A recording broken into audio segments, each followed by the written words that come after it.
So Dick Guldstrand, you came along a few years after, and that was a hard act to follow, what these guys had done in 1960 and the early years of the 1960s. The competition had moved on a little bit, but again, you, via your connections with Penske, you'd seen the potential for Corvette in these endurance races. So how did the whole liaison come around?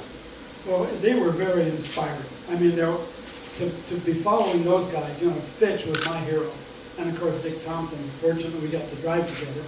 But it was the inspiring part of that, and to have an American car that could actually compete. And I started driving Corvettes. I had been driving Sprinters and Midgets in Southern California as a high school kid, but got into the Corvettes because I didn't want to die in a sprint car. So I figured I'd try it in the Corvette. Anyway, so you know, in my '56 Corvette did pretty well, you know, and then of course my sponsor got me a '63, and that was really inspiring. That was a fantastic car. But believe it or not, the brakes were still the issue. The brakes were terrible. So you learn how to drive without them. As Dick well put it, you downshift, you slid it through the corners, and you develop kind of a wild-eyed style where you were sideways everywhere, but it was the brakes. It wasn't because you wanted to be a hero driver. When you went to Le Mans, obviously you were aware of what had gone before, and ever since that debut in 1960, there was something about America's sports car, which Corvette clearly became very quickly, that the Europeans, and particularly the French actually, really took to their hearts. Oh, we were the center of attraction. I can't tell you how exciting it was to have all of those crazy Frenchmen really enjoy the car. The drive that we had to make from Orly to Le Mans was incredible. We were supposed to have some equipment there which didn't arrive. So we had a Bedford diesel and a couple of Opels that were loaned to us. So we loaded our stuff in the Bedford diesel, and Bobby Vonneran and I took off in the Corvette. And of course, the damn thing wouldn't go under 70 miles an hour. You know, geared 2.6 gears, and so it wouldn't. In first gear it was 70. So we were flying down the country road with the side pipes and the billowing smoke and the, you know. So the Frenchmen started to line the road. The deeper we got into France, the more people there were, because they were obviously calling ahead. You won't believe what's coming down the highway. You know? So when we hit Chartres, there was a little Frenchman on a stand, and you could see his eyes as we came at him with this cloud of smoke and straw and junk, and he just gave us a salute, just, you know, give us this, and we blew him off the box.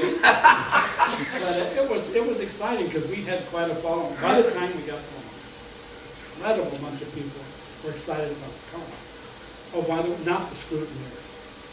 Well, no, but scrutineers, that's their job, isn't it? They are, you know, fun and scrutineers are not two words that go together even now. So what did they look at there then? What were they not happy with that year? Well, right away it was a red, white, and blue car, and they knew that we were making some sort of statement. You know, well, we were. It was an American car. And of course we had advertising on it, we'd taken the bumpers off and gutted it. We were probably about 300 pounds underweight. And they didn't like that at all. We had to take all the advertising off. And in one day we had to fly back all the equipment. It took us all night to bolt it back on the car to get up to weight, which it didn't look too good because we just threw it together. So here's this car weighed, I don't know, much more than we'd ever been practicing. So we broke the rear end and the spring.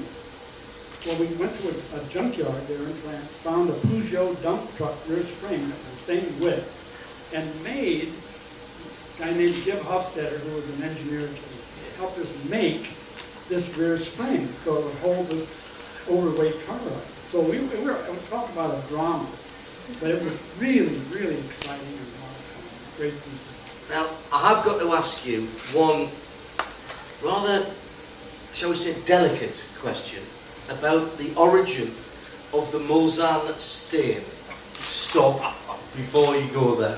Tell me about the origin of the Mulsanne Stain. For those of you who don't know, of course, the Mulsanne Straight is was at that time the longest straight in motor racing, and it wasn't quite straight. There was a kink about 3/4 of the way down, which at the speeds that you guys were going was not just a kink, it was pretty much a corner, wasn't it?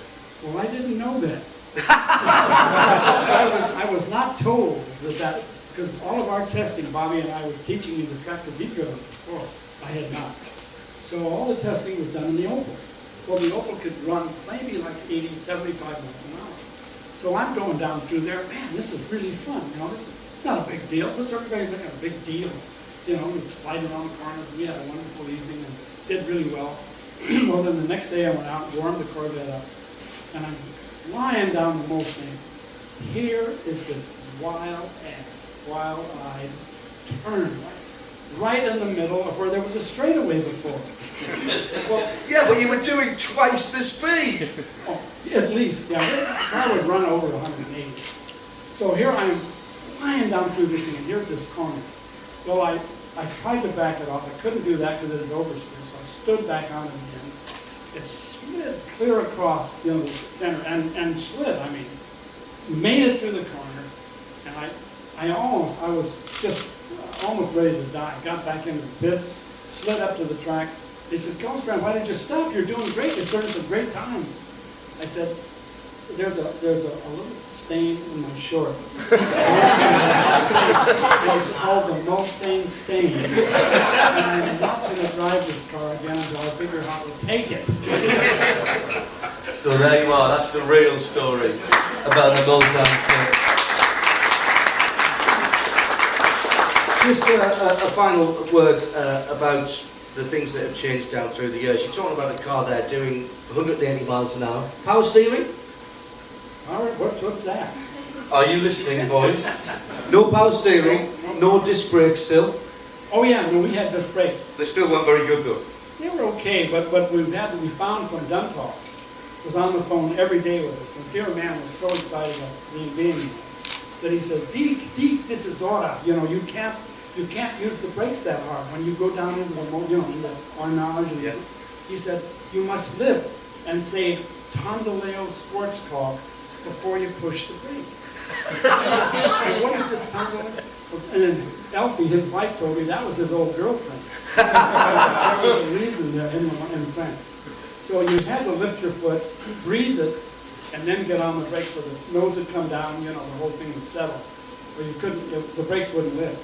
So we learned, again, how not to drive with the brakes. And we made it halfway through the race without having to change brakes. Wow.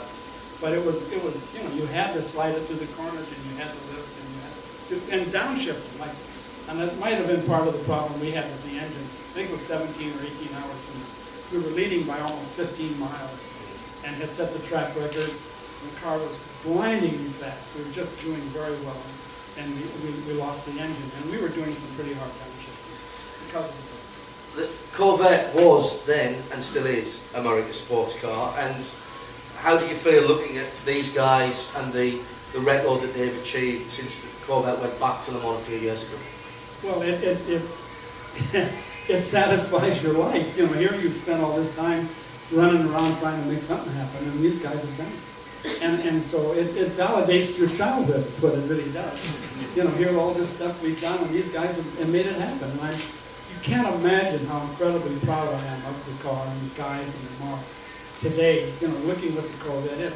You can't imagine that old plastic package ring with the 6-cylinder flush-o-matic, whatever, you know, in '53 to have to come to this. And nobody ever backed down.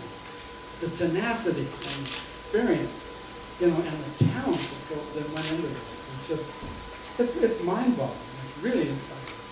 And doesn't that just sum up the whole Corvette experience, just in a sentence or two there? Please put your hands together for the top of the company. Good luck to those.